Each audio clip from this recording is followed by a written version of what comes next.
Hey guys, so in this video I'm going to talk about the 3 main mistakes I made when I started dropshipping.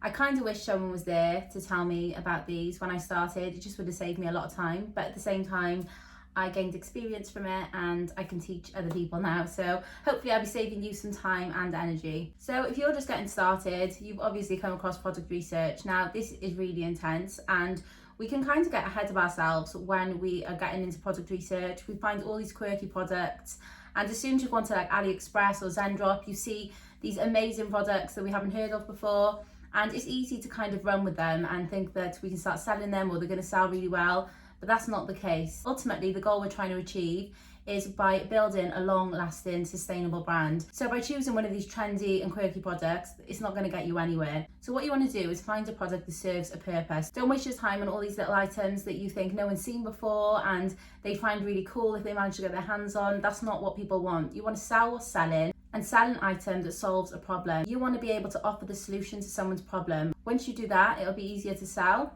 and it'll be longer lasting. Now, secondly, you want to be consistent with your social presence. Now, a lot of the time, we can get a little bit disheartened if we're not getting a lot of attention or gaining a lot of attention and interaction with our page. We can fall back a little bit and feel like we're doing something wrong or it's not working. But the truth is, there's still people watching. Potential customers could still be landed on your page. So you want to make sure you're staying consistent, and by ensuring that your social presence is still there, it's going to build trust amongst our customers or our potential customers, because you've got to remember, they landed on your page now, they may not make the purchase now, but in the future they may. By making your brand social proof and building that consistency, you're building a lot of trust amongst them. So if they come back in a few weeks or months and they see that the brand's been consistently posting and being active, then they're going to assume that the customer service is the same and they are going to be more inclined to buy. And thirdly, finding the right supplier. Now, when you first get started, the first place we usually hear of is AliExpress, and I still highly recommend AliExpress. They're getting better with the customer service, the shipping times, all of that.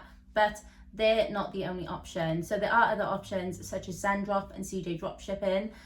The only thing I would say is when you're choosing a domestic supplier, it can be a little bit harder to find a profitable product. They can be a little bit more expensive, and I think that's the tricky part. But do your product research, have a little look through the suppliers, have a look at the shipping, have a look at the costs, because you've got to remember the goal is not to run a dropshipping brand for years to come. We want to switch it up and turn this brand into a long-term sustainable brand. And eventually, when your dropshipping store is off the ground and making sales, we're then going to start sourcing the products from a wholesaler and fulfilling them ourselves or through a warehouse or a 3PL.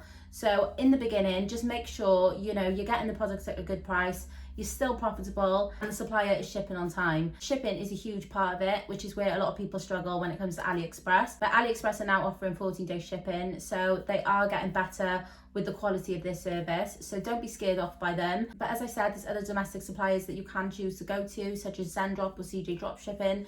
So just have a look at your options and find what works best for you.